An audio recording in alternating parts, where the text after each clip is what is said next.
Kerap dituding ada hubungan dengan seorang janda cantik, seorang suami pun kesal kepada istri yang kerap marah-marah. Mengambil jalan pintas menghabisi istri sendiri, kesal dituding oleh sang istri ada hubungan dengan janda cantik yang sering menyapanya. Kejadian kisah nyata kali ini pun terjadi di kota Lombok Tengah. Seorang laki-laki bernama Suryatman berusia 41 tahun dan sang wanita bernama Irawati 38 tahun. Mereka adalah pasangan suami istri. Menikah di tahun 2004, pasangan ini pun sudah dikaruniai 4 orang anak dan tinggal di Lombok Tengah.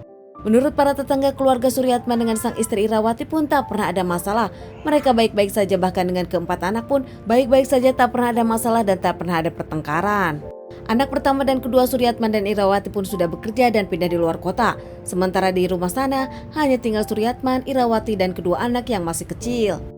Suryatman sendiri bekerja sebagai petani tembakau, dikenal pekerja keras, sayang keluarga, dan dirinya pun dikenal sebagai orang yang sering membantu tetangga. Bahkan Suryatman pun dikenal ramah oleh para tetangga.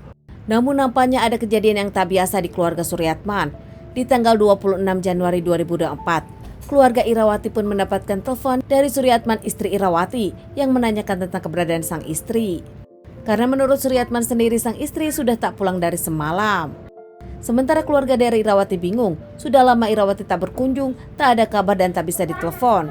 Suryatman berkeliling mencari sang istri, bertanya kepada para warga dan akhirnya dibantu para warga untuk mencari sang istri. Namun lama mencari sang istri tak ditemukan, hingga akhirnya Suryatman pun melaporkan kepada pihak yang berwajib. Usai melaporkan kehilangan sang istri kepada pihak yang berwajib, Suryatman pun pulang ke rumahnya, namun ternyata di dekat persawahan ada empang, menemukan sesuatu yang aneh nampak tak biasa hingga akhirnya Suryatman pun mendekati sesuatu tersebut. Suryatman mendekati dan kaget menemukan jasad sang istri yang sudah tak bernyawa dan mengambang. Warga pun membantu Suryatman dan langsung lapor kepada pihak kepolisi lagi. Pihak kepolisian datang ke TKP, evakuasi jasad dan langsung menginterogasi orang-orang yang kenal dengan korban. Jasad Irawati dibawa ke rumah sakit untuk dilakukan otopsi, sementara pihak kepolisian mencari barang bukti termasuk menginterogasi sang suami Suryatman yang ternyata memang sedang mencari sang istri yang menghilang. Suryatman mengungkapkan kepada pihak kepolisian yakin sang istri adalah korban perampokan. Mengaku bertemu sang istri di jam 8 malam, namun tak lama Irawati meminta izin kepada sang suami untuk beli gas dan mengantar kedua anak yang mengaji di masjid. Sementara malam itu Suryatman mampir ke rumah saudaranya hingga jam 2 malam. Suryatman menemukan anak-anak ada di rumah sementara sang istri tak ada di rumah. Hingga Suryatman pun menelpon keluarga sang istri Irawati menanyakan keberadaan Irawati namun tak ada di sana. Setelah itu Suryatman mencari sang istri dan menemukannya. Suryatman mengaku dirinya tak tahu apa yang terjadi dengan sang istri. Pihak kepolisian merasa ada keanehan dari pernyataan-pernyataan Suryatman dan nampak terbelit-belit. Suryatman, suami dari Irawati, pun seakan menyembunyikan sesuatu. Suryatman memberikan keterangan berbeda dan melakukan beberapa kebohongan. Hingga akhirnya di TKP menemukan bukti-bukti yang mengarah kepada Suryatman. Apalagi menurut para saksi, belakangan mereka melihat Suryatman dengan sang istri tengah cekcok. Setelah diselidiki lebih lanjut dan diinterogasi, akhirnya Suryatman pun mengakui kalau dirinya pelakunya. Motifnya sendiri kesal kepada sang istri yang terlalu banyak bicara dan kerap menuding dirinya ada hubungan dengan tetangga sebelah, tetangga yang baru pindah dikenal cantik dan seksi. Beberapa kali sang istri Irawati melihat kalau sang suami ditegur sapa oleh janda tersebut, sang istri pun cemburu. Cekcok di antara mereka pun tak terelakkan lagi hingga membuat sang suami Suryatman pun kesal dan tak bisa menahan sabar lagi. Saat sang istri membahas tentang hubungan Suryatman dengan janda tersebut dan yakin kalau mereka ada hubungan, sudah beberapa kali mendiamkan sang istri dan memberikan penjelasan, namun tetap saja sang istri tak mendengar.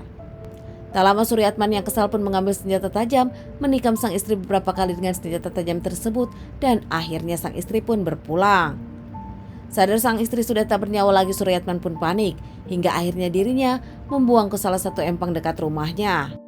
Usai melakukan aksinya, Suryatman pun pulang ke rumah dan berakting seperti dirinya memang kehilangan sang istri. Setelah permasalahan ini terbongkar, Suryatman pun diamankan pihak yang berwajib dan disiapkan pemberkasan untuk segera diadili.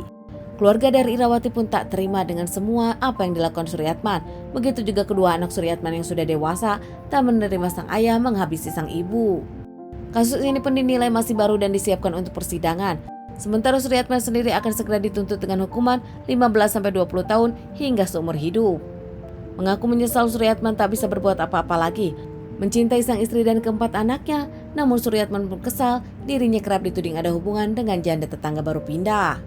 Tak pernah ada masalah dengan sang istri, tak pernah berselingkuh dari sang istri, namun tiba-tiba sang istri cemburu karena tetangga di sebelah selalu menyapa dan nampak terlihat baik kepada sang suami Suryatman. Hingga setiap di rumah pun sang istri selalu membahas tentang janda tersebut dan kerap marah-marah kepada suami sendiri karena dicurigai.